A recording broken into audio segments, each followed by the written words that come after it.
இறையேசுவில் பிரியமான சகோதர சகோதரிகளே, நமது ஆண்டவர் இயேசு கிறிஸ்துவுடைய திருப்பெயரால் உங்களுக்கும் உங்கள் குடும்பத்தில் இருக்கிற அனைவருக்கும் அன்பும் சமாதானமும் மகிழ்ச்சியும் உண்டாவதாக. அன்புமிக்கவர்களே, ஜனவரி மாதம் 12ஆம் தேதி தாயாம் திரு அவை கொர்லியோன் நகரத்தினுடைய புனித பெர்னார்ட் என்பவருடைய நினைவு நாளை தான் கொண்டாடுகிறது. இவர் இத்தாலி தேசத்துல வாழ்ந்த 17வது நூற்றாண்டினுடைய ஒரு புனிதர். இவருடைய தந்தை ஒரு செருப்பு தைக்கும் தொழிலாளி. இவரும் தன்னுடைய இளமை காலத்துல தன்னுடைய தந்தைக்கு உதவியாக செருப்பு தைக்கும் தொழில தான் ஈடுபட்டு வந்தார் என்று இவருடைய வாழ்க்கையில நம்ம வாசிக்கிறோம். இயல்பிலேயே மூர்க்க குணமும் அதே நேரத்துல கடும் கோபம் கொண்டவராகத்தான் இவர் விளங்கினார் என்று இவருடைய வாழ்க்கையில நம்ம வாசிக்கிறோம். பல நேரங்களில முன் கோபத்தின் காரணமாக பல்வேறு துன்பங்களை இவர் அனுபவித்தார் என்று தான் நம்ம வாசிக்கிறோம். இவர் வாழ்ந்த அந்த ஒரு காலகட்டத்துல ராணுவத்துல ஆள் எடுத்த ஒரு காரணத்திற்காக தான் செய்து வந்த தொழிலை விட்டுவிட்டு ராணுவத்துல சேர்கிறார். ராணுவத்துல சேர்ந்த பிறகு முன்கோபம் அவரை விட்டு விலகவில்லை. அப்படியாக ஒரு நாள் தன்னுடைய சக ராணுவ வீரரின் மீது முன்கோபம் கொண்டு அவருடைய ஒரு கையை துண்டித்த பிறகு ராணுவத்தால் தண்டிக்கப்படுவோம் என்கிற அச்சத்தினால் ராணுவத்தை விட்டு விலகி ஓடி கப்புச்சின் சபை துறவிகள் வாழ்ந்த ஒரு இடத்துல மறைவாக அடைக்கலம் புகுந்து அங்கேயே அவர் துறவற வாழ்க்கையை மேற்கொண்டார் என்றும், அந்த கப்புச்சின் சபையில சேர்ந்த பிறகு தன்னுடைய வாழ்க்கையை முற்றிலுமாக மாற்றிக்கொண்டு ஏழ்மையிலும் எளிமையிலும் தாட்சியிலும் கீழ்ப்படிதலிலும் இவர் வாழ்ந்தார் என்று தான் இவருடைய வாழ்க்கை வரலாற்றுல நம்ம வாசிக்கிறோம்.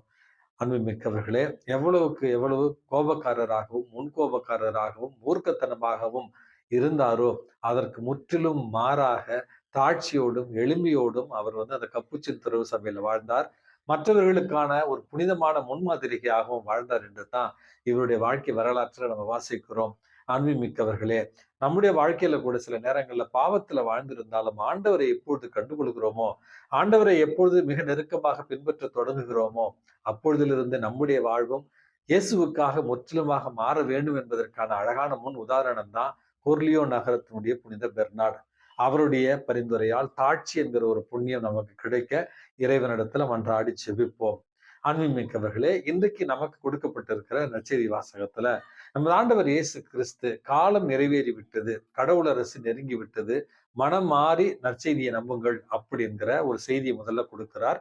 இந்த செய்திக்கு பிறகு திருத்தூதர்களான பேதுரு மற்றும் அவருடைய சகோதரரான புனித அந்திரேயாவையும், அதற்கு பிறகு அவருடைய தந்தையினுடைய படகின் வலைகளை சரி செய்து கொண்டிருந்த யோவான் மற்றும் அவருடைய சகோதரர் யாக்கோபு இவர்களையும் இயேசு பணிவாழ்விற்கு அழைத்த ஒரு நிகழ்வைத்தான் இன்றைக்கு நற்செய்தி வாசகமாக நம்ம வாசிக்கிறோம். காலம் நிறைவேறி விட்டது, கடவுள் அரசு நெருங்கி விட்டது, மனம் மாறி நற்செய்தியை நம்புங்கள் என்கிற இந்த ஒரு அழைப்பு நாம் அனைவருமே ஒரு மிகப்பெரிய ஒரு பாவத்துல வாழ்ந்து கொண்டிருக்கிறோம். ஆகவே நமக்கான ஒரு தண்டனை தீர்ப்புக்கான ஒரு எச்சரிக்கையாக கூட இதை எடுக்கலாம். ஆனா அதையும் தாண்டி அன்பார்ந்த ஒரு உள்ள அழைப்பாக இதை நம்ம ஏற்க வேண்டும். மன மாற்றத்திற்கான அழைப்பு என்பது இயேசுவின் பக்கம் நம்மை திருப்பி இயேசுவினுடைய பாதையில நம்முடைய வாழ்வையும் அமைத்துக் கொள்ளத்தான் ஒரு அழைப்பு என்று நான் உணர்கிறேன். ஆகவே இந்த அழைப்பை கண்டு அச்சமுறாமல் திகழடையாமல் இயேசு அவருடைய அன்பை சுவைக்க நமக்கு அழைப்பு விடுக்கிறார்.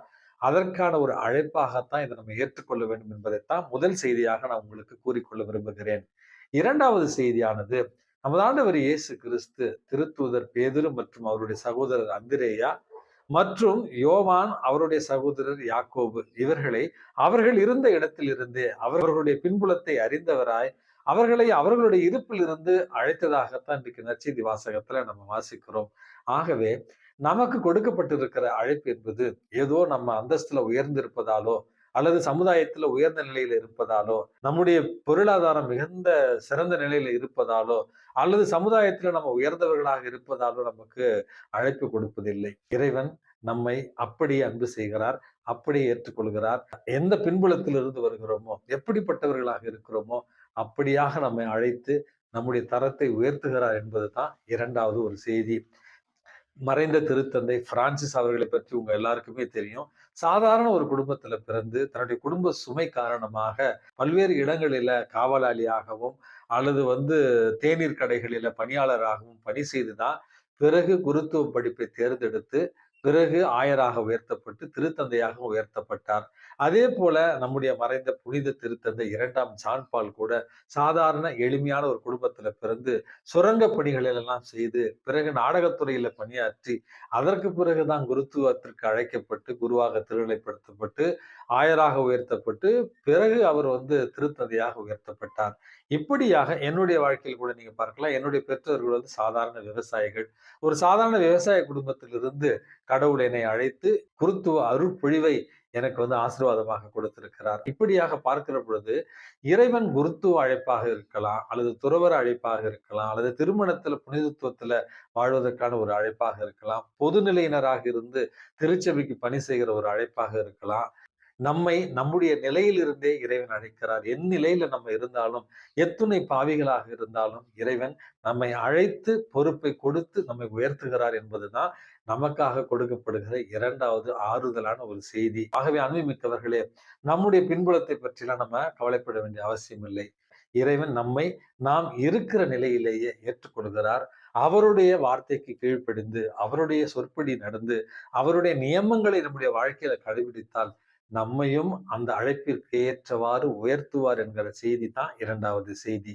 ஆகவே இறைவனுடைய அந்த மனமாற்றத்திற்கான அழைப்பை ஏற்று இறைவனுடைய சித்தத்தை கடைபிடித்து அன்றாட வாழ்க்கையில இறை திருவுளத்தை நிறைவேற்றுவோம். எல்லாம் வல்ல இறைவன் தந்தை, மகன், தூய ஆவி உங்களையும் உங்கள் குடும்பத்தில் இருக்கிற அனைவரையும் நிறைவாக ஆசீர்வதித்து பாதுகாத்து வழி நடத்துவாராக. ஆமென்.